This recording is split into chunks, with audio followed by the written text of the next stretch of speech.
You're listening to The World at 8 with Lynn Mozart.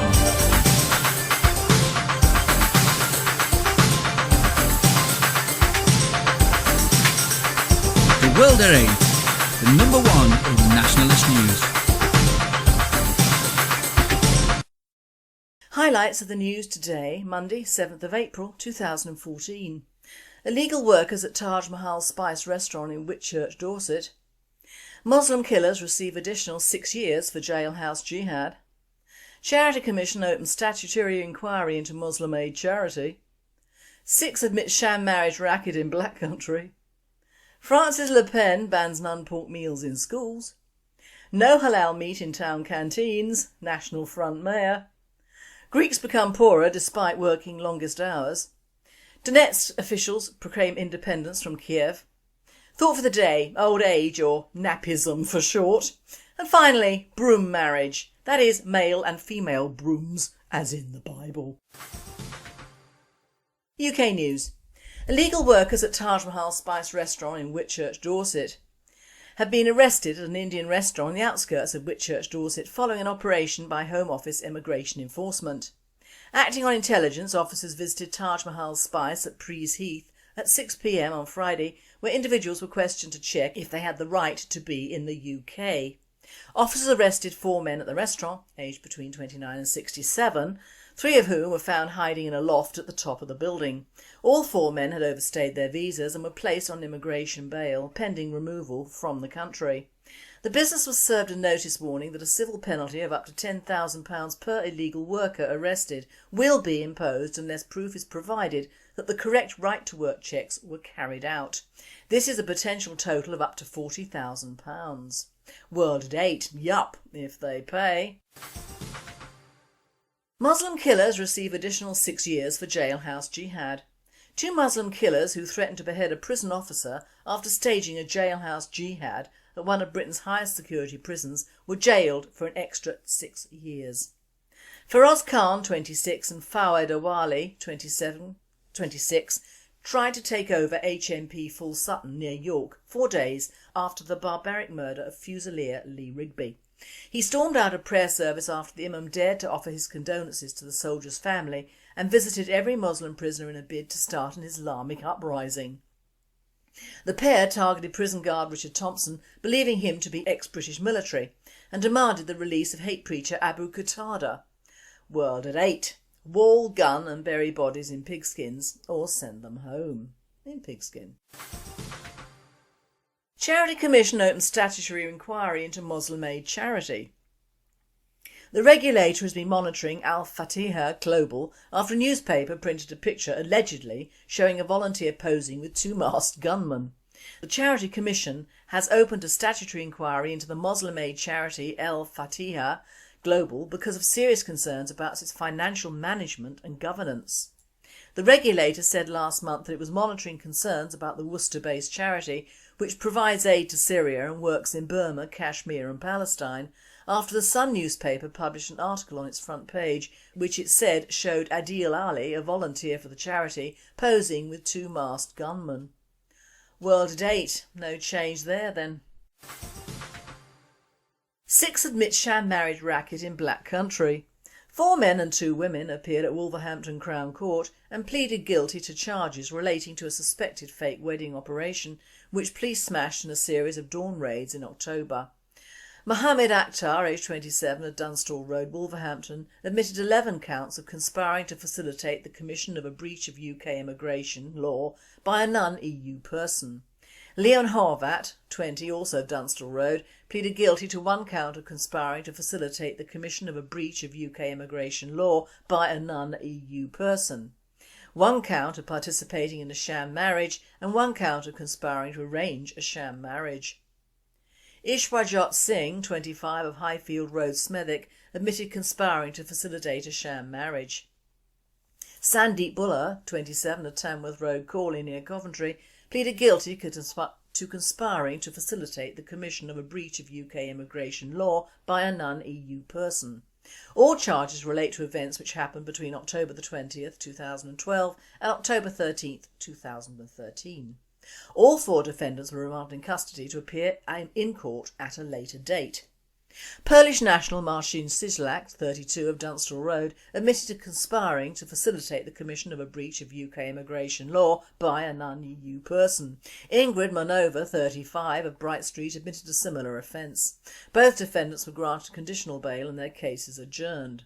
World at 8. Deport them all forthwith and their families. A stronger message must be sent out as these people are extracting the Michael. European news. France's Le Pen banned non-pork meals in schools. Leader of France's National Front Party says schools should not pander to Jewish and Muslim children by offering non-pork alternatives for lunch. School canteens will no longer offer non-pork meal options in towns where France's anti-immigration Front National party won local elections. Its leader, Marine Le Pen, has said, "World at 8, we need to do this over here pronto, or rather immédiatement. No halal meat in town canteens, National Front Mayor. A newly elected National Front Mayor in a town in southern France has vowed that no municipally run cafeterias will serve halal meals, adding fuel to a growing controversy in the wake of the National Front's success in last month's local elections. The mayor, Robert Ménard, whose campaign was backed by Marine Le Pen and her National Front Party, told RTL Radio that any town establishments that serve halal will cease to do so immediately. You must always give people the choice to avoid eating foods that they don't want or cannot eat due to their religious convictions. That said, there will be no halal meals in municipal cafeterias, Ménard said. RTL noted that there is no official data available on which schools in Béziers, if any, serve halal meat to students who dine in the cafeterias. Ménard's comments come just days after National Front Party leader Marine Le Pen told RTL Radio that nearly a dozen French cities captured by her party would not allow religious requirements to dictate the composition of school lunches. Greeks become poorer despite working longest hours.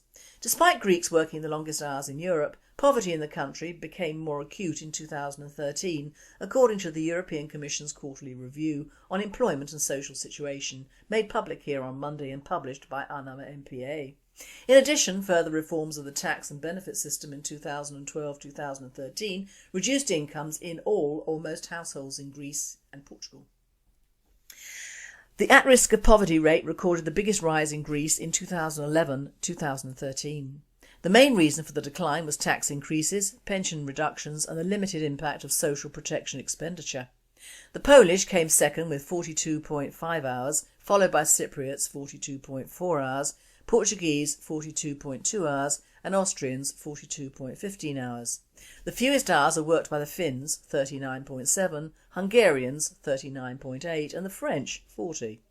In January 2014 a total of 3.1 million young people aged 15 to 24 were hit by the unemployment in the EU.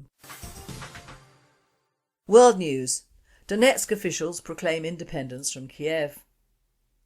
The eastern Ukrainian city of Donetsk has reportedly declared itself independent from the central government in Kiev and set a date for a referendum on joining Russia, according to local media reports. The local government building was taken over Sunday night by pro-Russian activists, and today members of the regional legislature moved to declare the city and its surrounds the Donetsk People's Republic, the Russian news agency Itar TASS reported.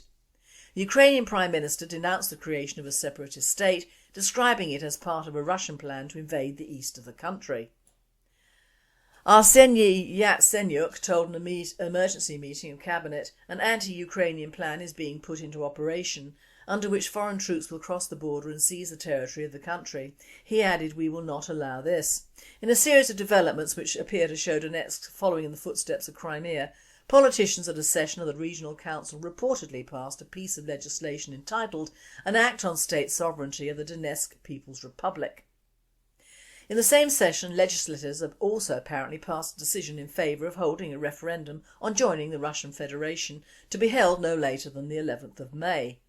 Chancellor Angela Merkel's spokesman Stefan Seibert said, "The latest developments in Donetsk and in Kharkiv are something which we are all very worried about in the German government. We must urgently renew our appeal to all those in positions of responsibility to help stabilise the region and avoid such escalation." Thought for the day: old equals negative ageism propaganda.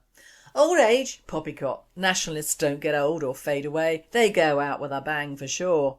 Now moi here hasn't yet got used to the fact that my body doesn't match my brain age, which is around 14 years old. I still do not view myself as getting on, over the hill, losing it, or that dreaded and hurtful word, old. In the English language, so often not spoken as what it should be spoke, the word old denotes past it, sold by, and useless unless very old or very rich antique, and then all your family are waiting for you is your eventual demise to the Elysian fields, paradise, Valhalla, purgatory, or probably in my case being a nationalist, amongst the denizens of hell. Ever since I hit the 50 mark I've been binning the saga mags and offers, the insurance scams which only cost £2 a month, the hearing aids, the panties to piss in comfortably, the rest cushions, the blankets which you wrap round yourself in the absence of being able to afford heating and promptly trip over trying to answer the bloody phone, the foot cushion which is a subject of a wide variety of tortures for the really infirm, walkers, chairlifts, special showers to sit in, glasses churned out by the People's Republic of China for slitty eyes, awful slippers from the same in which the right foot is no different to the left foot, make-up mirrors for eyes, awful plum and turquoise pull-on slacks and many more abominations reserved for and paid for by the elderly. This is the price the West puts on people who have grown up, the baby boomers, the grandparents of today who have worked and paid into a society which promised their end of days would be peaceful and free from stress. The harder they worked, the more they saved, the more their offspring got when they carked it. Nowadays in the UK, due to the multicultural heaven and total enrichment in most areas, usually by ethnics who have little or no appreciation of our elderly, whilst they're busy either making money out of them or bringing in their own to cash in on our formerly wonderful healthcare system, the true British elderly are not only falling by the wayside from the immigration point of view, but now, wonder of wonders, our media, oblivious to the end of favouritism of course, are cashing in as well. In a Tonight programme wrongly entitled Looking After Mum and Dad, bringing down the title to the people of course, what happened to mothers and fathers, mas or pas, or indeed mater and pater, to make it way off beam for most viewers? It did not really cover the actual looking after of one's elderly relatives, but harped on the facts dished out by the School of Common Purpose that old people are no further use to the state, no need in bothering about them, all encompassed in a quasi compassion mode of reporting negative anti-ageist propaganda, or nappy for short. Very apt, I believe, and probably swallowed with as much enthusiasm as football and reality TV. I watched because I knew what to expect. A duplicitous menage of worry and stress directed towards, yup, you guessed, the present generations. The worry being of course from the government that all our elderly, British white of course unspoken, are getting older, living longer, having to go into care homes, don't have the money to pay when all their house monies or savings have gone to the state or home, and of course their numbers are increasing rather like migrant numbers by the day. Oh, woe is me, I'm having a crisis of conscience already in actually living past 50, let alone functioning. And this is a subliminal message. Kill the elderly off, either by letting them die, none resuscitation, cut back on care in the home, which is a laugh anyway, and better still get them post-haste into a state-run care home and you can get more money out of them that way, especially if you run that care home with cheap foreign labour, crappy food and even worse attention. You, or the usually Asian-owned conglomerates that run them, will be in the money. Just how much money does it take to import a Filipino to wipe arses? Probably much more than it would or did a Brit to take the job, which they used to in the past. We have, contrary to Marxist common purpose, not always been a country of immigrants and foreigners, although that is what at least 3 generations of state-schooled university retards think. In fact, this programme did not highlight the foreign-born elderly, which crowd out the A&E departments and the GP surgeries nowadays, in many, if not most, regions of this country. Now, these are the people who have never paid in 1 penny to our NHS systems, not a one. Hospitals are being crowded out with maternity cases which take precedent over the elderly. Fine if they were English babies, but they're not. They are babies of all colours and ethnicities but English. The mantra from our establishment is clear for all to see, if not understand. Reduce the elderly white population or else successive generations of ethnics will have to pay for them, and we can't have that, can we?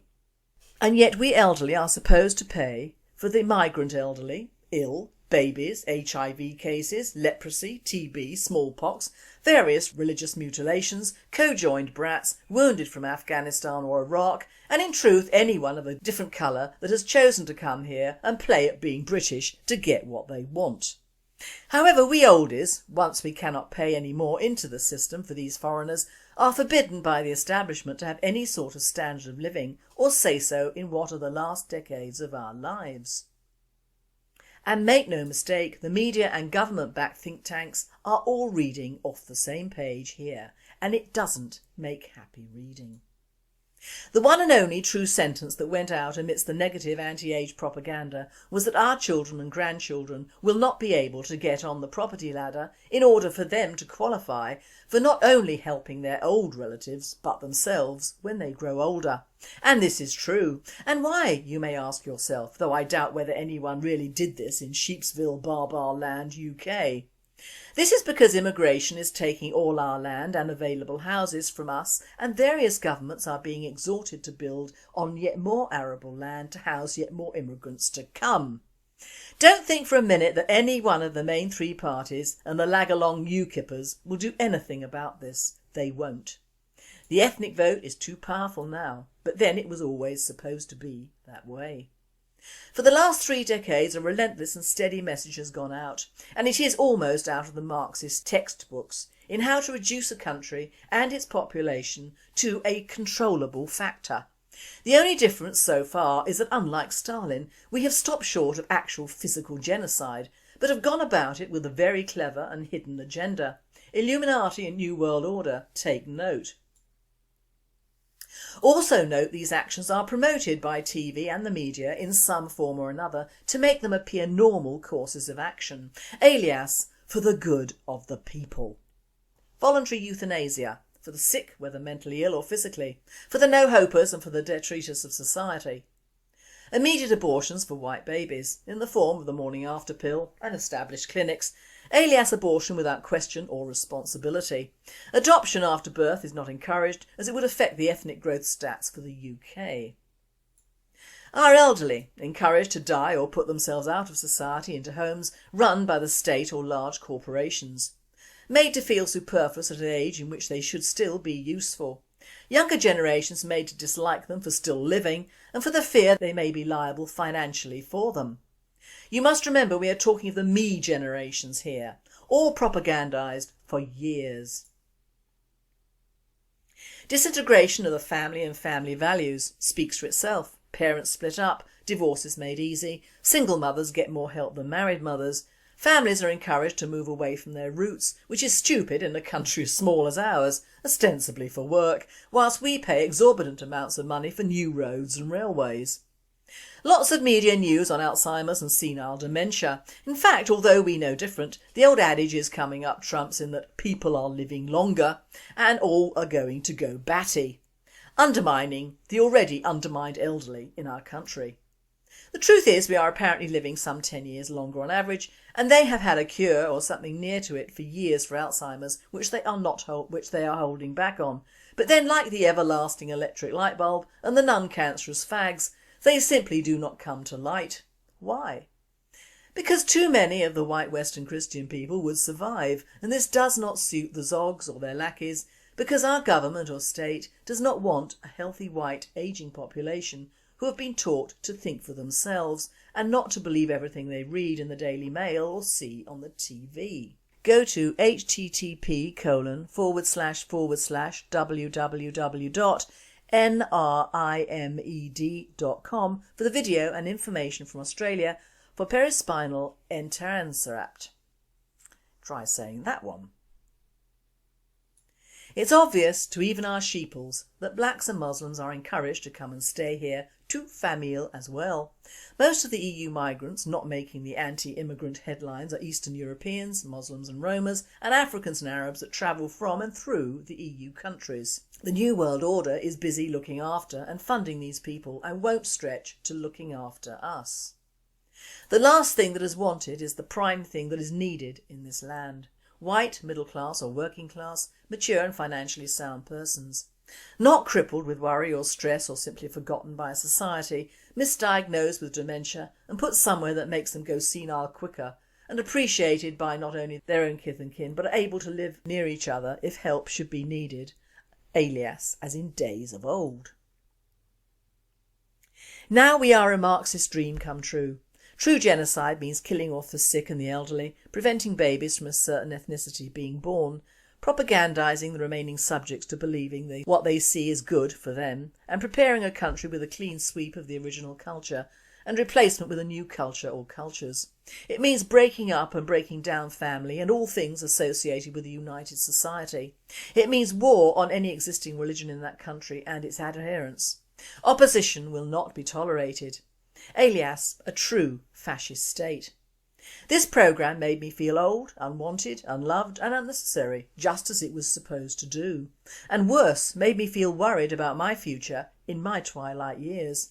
In short, it did its job superbly. Finally, two brooms joke. Two brooms were hanging in the closet and after a while they got to know each other so well they decided to get married. One broom was of course the bride broom and the other the groom broom.